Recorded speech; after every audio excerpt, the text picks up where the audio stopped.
Management कैसे करना है, तो अगर मैं ब्रॉडली बात करूं, क्योंकि ये एक अपने आप में बड़ा टॉपिक है, ब्रॉडली बैलेंस डाइट होनी चाहिए, रेगुलर एक्सरसाइज होनी चाहिए।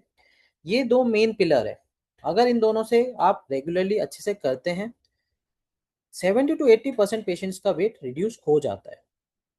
20 to 30 पेशेंट्स का हो सकता है इसके बाद भी वेट रिड्यूस ना हो, अगर वो अच्छे से एक्सरसाइज कर रहे हैं, तो उनको कई बार मेडिकेशन या फिर सर्जरी की जरूरत पड़ती है। अब हम बात करते हैं कि प्रोलॉन्ग सिटिंग और पुअर पोस्चर ये कैसे लंग को इफेक्ट करते हैं। जैसे अगर आपकी सिटिंग प्रोलॉन्ग सिटिंग है, तो आपकी ये सिडेंट्री लाइफ है, आपकी एक्टिविटी कम हो रही है। हमने पहले भी बात करी है कि मसल्स जो है वो एक इम्पॉर्टेंट रोल अदा करती है लंग फंक्शन में। तो अगर आपकी एक्टिविटी कम होगी, आपकी मसल वीकनेस बढ़ जाएगी। शरीर का एक नियम होता है कि जो चीज़ यूज़ नहीं आती है वो खराब होने लगती है। तो अगर आपकी इनएक्टिविटी रहेगी तो मसल्स यूज ज़्यादा नहीं आएगी, और ज़्यादा मसल्स यूज नहीं आएगी तो वो चीज़ वीक होना शुरू हो जाएगी। इसलिए प्रोलॉन्ग सिटिंग के अंदर जो है मसल वीक होगी, लंग का एक्सपेंशन रिड्यूस होगा, लंग की कैपेसिटी रिड्यूस होगी। इसके कारण होगा कि लंग्स अच्छे से एक्सपेंड नहीं कर पाएंगे। जब लंग अच्छे से एक्सपेंड नहीं कर पाएंगे तो उसके कारण हम शैलो ब्रीथ करेंगे, यानी छोटा ब्रीथ करेंगे। छोटा ब्रीथ करने से क्या होगा, जो लंग है वो पूरा एक्सपेंड नहीं हो रहा, उसका कुछ पार्ट दबा हुआ रह जाएगा, और वो अगर लंबे टाइम तक दबा रह गया तो वो ऑक्सीजन कम करने के लिए एक बड़ा रोल अदा करेगा। तो ये कारण होता है कि पुअर पोस्चर या प्रोलॉन्ग सिटिंग। अब पुअर पोस्चर में क्या होता है, जब आपका पोस्चर प्रॉपर नहीं है तो भी लंग को प्रॉपर जगह नहीं मिलती एक्सपेंड करने की, और सेम रिजल्ट उसमें भी पाया जाता है। तो इसलिए हमेशा पॉस्चर जो है वो पॉस्चर होना चाहिए। अब हम कैसे प्रोलॉन्ग सिटिंग से बच सकते हैं। नेचुरली हमें हर 30 से 60 मिनट के अंदर खड़े होके मूवमेंट करना चाहिए। जब भी हम बैठते हैं हमें अपने शोल्डर को रिलैक्स करके बैठना चाहिए। बीच बीच में हमें डीप ब्रीदिंग एक्सरसाइज हम कर सकते हैं, चाहे हम ऑफिस में हो, चाहे घर में हो, चाहे कहीं पे भी हो, हम डीप ब्रीदिंग एक्सरसाइज कर सकते हैं। रेगुलर अगर हम एक्सरसाइज करते हैं तो उससे भी हमें बहुत हेल्प मिलती है, हमारी मसल एक्टिविटी बनी रहती है। अब हम बात करते हैं प्रोलॉन्ग स्क्रीन टाइम के क्या साइड इफेक्ट है। एक्चुअली अगर हम मोबाइल लंबा देख रहे हैं, टीवी लंबा देख रहे हैं, तो डायरेक्टली लंग्स को डैमेज नहीं करेगा, बट इनडायरेक्टली डेफिनेटली वो लंग को डैमेज कर सकता है। उसका कारण एक तो पुअर पोस्चर ही हुआ कि कभी कभी हम लेट के टीवी देख रहे हैं, ऐसी पोजीशन में देख रहे हैं जो बॉडी के लिए अच्छी नहीं है। तो मोस्ट ऑफ द टाइम अगर हम मोबाइल देखते हैं, हम सर झुका के देखते हैं, तो सर्वाइकल हो जाता है, तो बहुत सारी प्रॉब्लम उससे क्रिएट होती है। इसके अलावा क्या होता है, एक्टिविटी फिजिकल एक्टिविटी रिड्यूस हो जाती है, आप एक जगह बैठे रहते हैं तो प्रॉब्लम सिटिंग हो जाती है।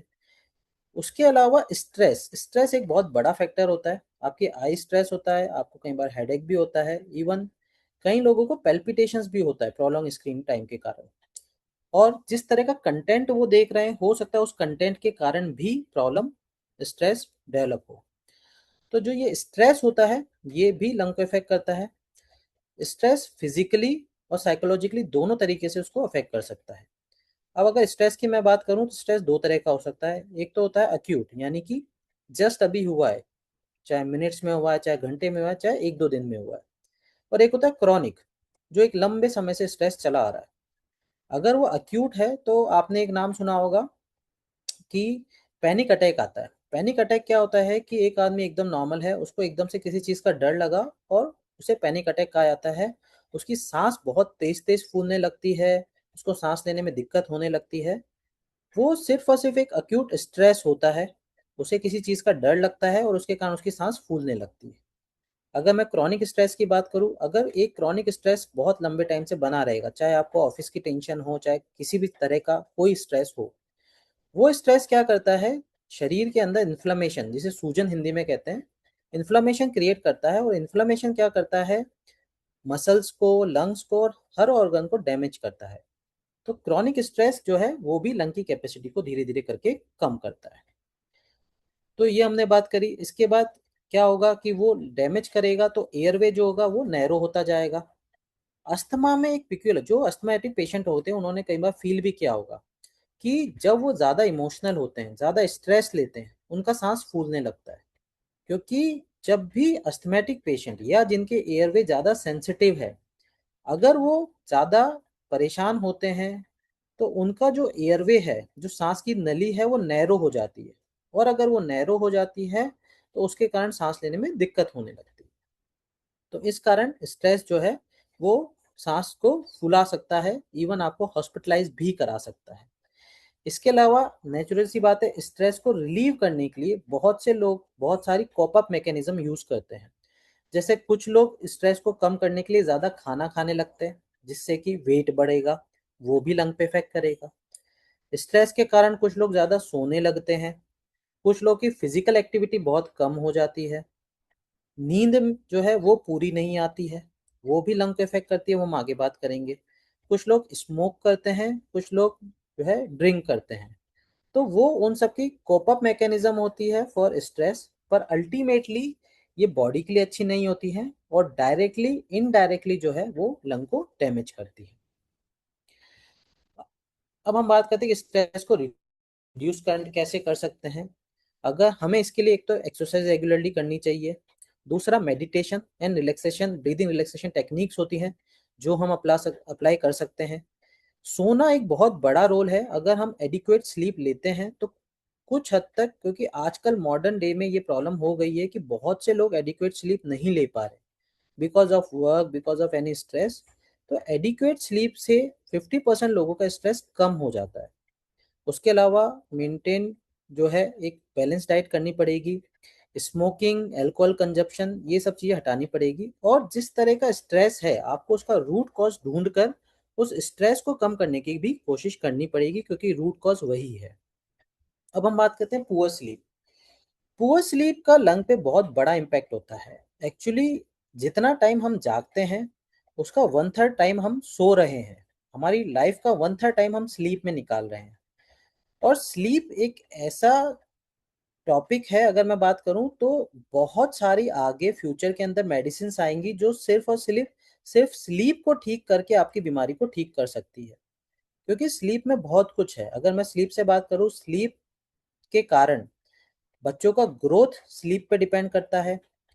जो एल्डरलीज होते हैं उनका जो न्यूरोलॉजिकल फंक्शन होता है, क्योंकि जब एल्डरलीज होते हैं उनको कई न्यूरोलॉजिकल बीमारियां होती है, जैसे पार्किंसन हो गई, डिमेंशिया हो गई, वो सब भी स्लीप पे बहुत ज़्यादा डिपेंडेंट होती है। तो अगर जिन लोगों का पुअर स्लीप होता है उनका बच्चों का ग्रोथ कम होता है, न्यूरोलॉजिकल प्रॉब्लम बढ़ जाती है। ऐसे बहुत सारे फैक्टर होते हैं जो पुअर स्लीप के कारण खराब होते हैं, और देन वो इनडायरेक्टली लंग को भी इफेक्ट करते हैं और लंग की प्रॉब्लम बढ़ाने लगते हैं। तो स्लीप एक बहुत बड़ा कारण है जिसके कारण जो हेल्थ है वो अच्छे से मेंटेन नहीं रह पाती है। तो पुअर स्लीप के कारण इम्यूनिटी जो है वो कम होती है, क्योंकि स्लीप इम्यूनिटी बनाने का भी काम करता है। अगर कोई लंग डिजीज आपको पहले से है, जैसे अस्थमा हो गई या किसी भी तरह का इन्फेक्शन हो गया, वो पुअर स्लीप के कारण खराब होने लगेगा। सिर्फ और सिर्फ मेडिसिन से वो कंट्रोल नहीं रहने वाला है। उसके लिए स्लीप का होना बहुत ज़रूरी है। इसके अलावा जैसे हमने बात किया था स्ट्रेस, अगर एक लंबा स्ट्रेस होगा तो वो इन्फ्लामेशन प्रोड्यूस करता है। स्लीप डिप्राइवेशन भी स्ट्रेस प्रोड्यूस करेगा और अल्टीमेटली इन्फ्लामेशन प्रोड्यूस करेगा, और इन्फ्लामेशन जो है हर चीज को डैमेज करता है inside the body. Then sleep के एक बीमारी होती है ऑब्स्ट्रक्टिव स्लीप एपनिया, जो हमने ओबेसिटी में भी बात की थी कि मोस्ट ऑफ द 50 से 70% लोग ऑब्स्ट्रक्टिव स्लीप एपनिया से अफेक्टेड होते हैं, जो ओबीज होते हैं, जिनका बीएमआई जो मैंने बताया 25 से ज़्यादा होता है। वो 50% लोग ऑब्स्ट्रक्टिव स्लीप एपनिया से बीमार होते हैं, उन्हें वो नहीं पता होता है। और स्लीप उन लोगों में काफ़ी ज़्यादा डिस्टर्ब होती है, उसके कारण वो दिन में भी बैठे बैठे सोते रहते हैं, बात करते करते सोते रहते हैं, जो एक बहुत बड़ी बीमारी है। अगर वेस्टर्न वर्ल्ड में मैं बात करूं तो इस बीमारी पे बहुत जोर दिया जाता है, क्योंकि एक बहुत बड़ा कारण है एक्सीडेंट्स का। क्योंकि कार चलाते टाइम आदमी सो जाता है क्योंकि उसकी नाइट स्लीप प्रॉपर नहीं होती है, because of this obstructive sleep apnoea. ज़्यादातर जो पायलट्स होते हैं, ट्रक ड्राइवर होते हैं, उनको एक टेस्ट जो है वो देना पड़ता है इसी चीज़ का कि उन्हें ये प्रॉब्लम नहीं है, चाहे वो इंडिया में हो, तभी जाके उनको पायलट वाला लाइसेंस मिलता है या एनुअल चेकअप उनका होता है। स्लीप के कारण अगर इनएडुकेट होगी तो जो रिपेयरिंग पावर होती है वो कम हो जाती है, चाहे वो लंग की रिपेयरिंग पावर हो चाहे अदर ऑर्गन की रिपेयरिंग पावर हो। तो रिपेयर मैकेनिज्म भी डिले होती है और उससे थकान प्रोड्यूस होने लगती है। अब हम बात करते हैं एल्कोहल। एल्कोहल का डायरेक्टली लंग पे कोई इफेक्ट नहीं होता, but of course indirectly alcohol का इफेक्ट होगा, क्योंकि एल्कोहल जो होता है वो इम्यूनिटी को कम करता है। इम्यूनिटी कम करेगा तो रेस्पिरेटरी इन्फेक्शन होने के चांसेस बहुत ज़्यादा हो जाएंगे, क्योंकि रेस्पिरेटरी पेशेंट्स जो होते हैं वो इन्फेक्शन के लिए काफ़ी प्रोन होते हैं। दूसरा, एल्कोहल जो होता है, जो एयरवे होते हैं, जो सांस की नलियाँ होती हैं, उसमें जो हम म्यूकस यानी बलगम को क्लीन करने की जो मैकेनिज्म होती है उसको भी डिले कराता है। तो उसके कारण म्यूकस क्लीन नहीं होता, वो थिक होता है और वो फंस सकता है और वो भी बीमारी प्रोड्यूस कर सकता है।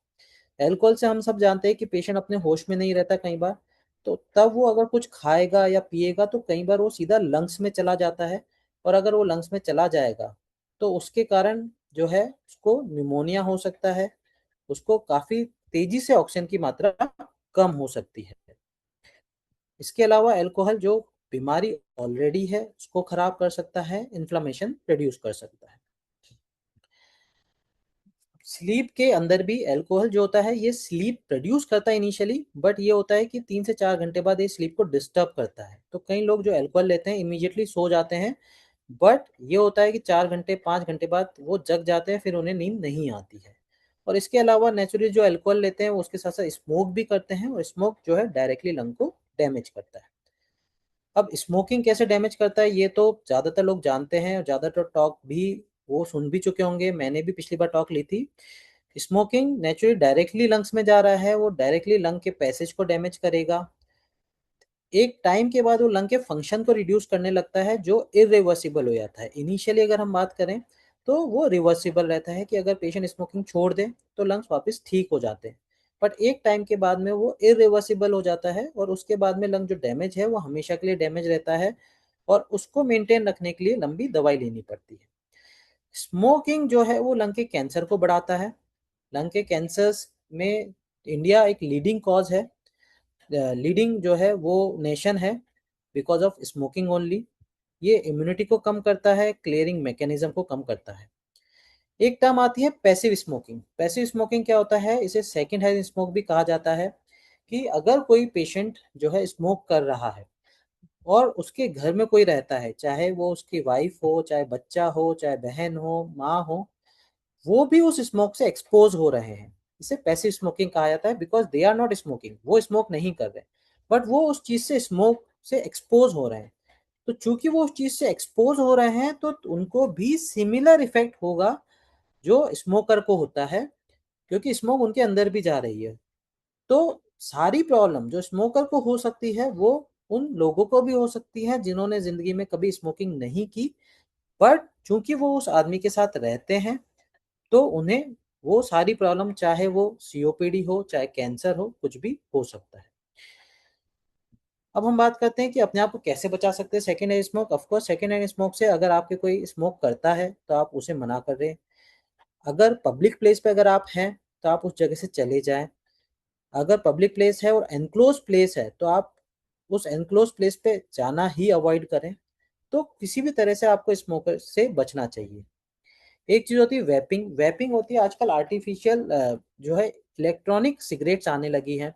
इलेक्ट्रॉनिक सिगरेट्स, कई लोग सोचते हैं कि स्मोकिंग की हमें आदत लग गई है, हम ऐसे नहीं छोड़ पा रहे तो हम इलेक्ट्रॉनिक सिगरेट को यूज कर लेते हैं।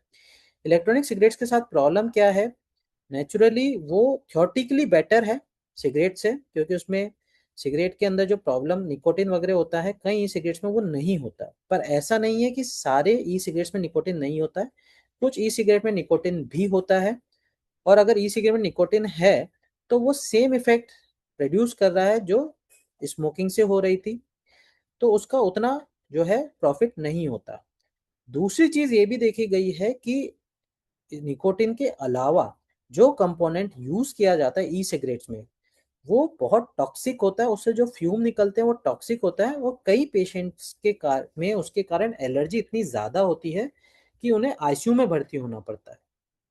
तो अभी तक ई सिगरेट जो है वो अप्रूव्ड मेथड नहीं है कि अगर आप स्मोकिंग छोड़ना चाहते हैं तो आप ई सिगरेट को यूज़ करें। ये किसी भी गवर्नमेंट में, चाहे इंडिया हो चाहे वेस्टर्न कंट्री हो, कहीं से भी वो जो है अप्रूव्ड नहीं है कि वो एक काम की चीज़ है।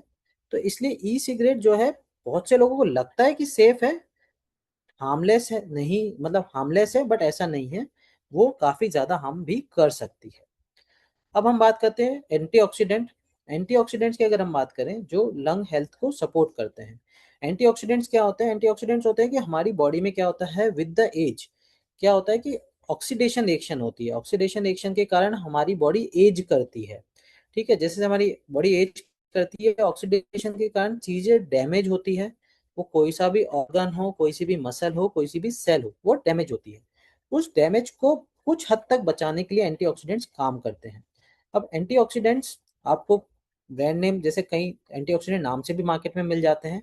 अगर हम बात करें तो जैसे vitamin C, vitamin E, beta carotene और सिलेनियम, ये एंटीऑक्सीडेंट का काम करते हैं, जो ऑक्सीडेटिव स्ट्रेस से बॉडी को बचाते हैं। तो विटामिन सी जैसे अगर हम बात करें तो वो orange, kiwi, strawberry, bell pepper और ब्रोकली में मिल जाता है। विटामिन ई जो होता है वो आलमंड्स, सनफ्लावर सीड्स, हेजलनट्स और स्पिनच में मिल जाता है। बीटा कैरोटीन जो होता है ये एक प्रीकर्सर होता है विटामिन ए का, जो जनरली कैरेट्स में, स्वीट पोटैटोज में और पम्पकिन में मिलता है। और सिलेनियम जो होता है ये सी फूड्स, एग्स और होल ग्रेन में मिल जाता है। इसके अलावा अगर हम बात करें अदर न्यूट्रिएंट्स जो कि यूजफुल होते हैं, omega three fatty acid. Omega three fatty acid जो होता है वो इन्फ्लामेशन को रिड्यूस करता है। हमने अभी जैसे देखा कि क्रॉनिक स्ट्रेस, स्लीप डिप्राइवेशन, ये सब चीजें जो होती है, बॉडी का स्ट्रेस होता है या कोई भी बीमारी होती है, वो एक इन्फ्लामेशन प्रोड्यूस करती है। और इन्फ्लामेशन जो होता है लंबे टाइम तक बॉडी के लिए अच्छा नहीं होता है, वो फर्दर जो है बॉडी को डैमेज करता है।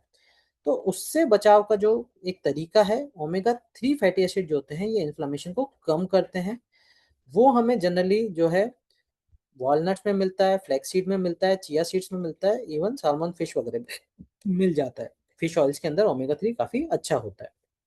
हम बात करते हैं vitamin D. Vitamin D actually not only as a, like I will say कि विटामिन डी पे आजकल इतनी रिसर्च हो रही है। आजकल हर रेस्पिरेटरी प्रॉब्लम के अंदर, हर न्यूरोलॉजिकल प्रॉब्लम के अंदर, लगभग हर बीमारी के अंदर विटामिन डी पे रिसर्च चल रही है, क्योंकि इसका रोल हर बीमारी में देखा गया है।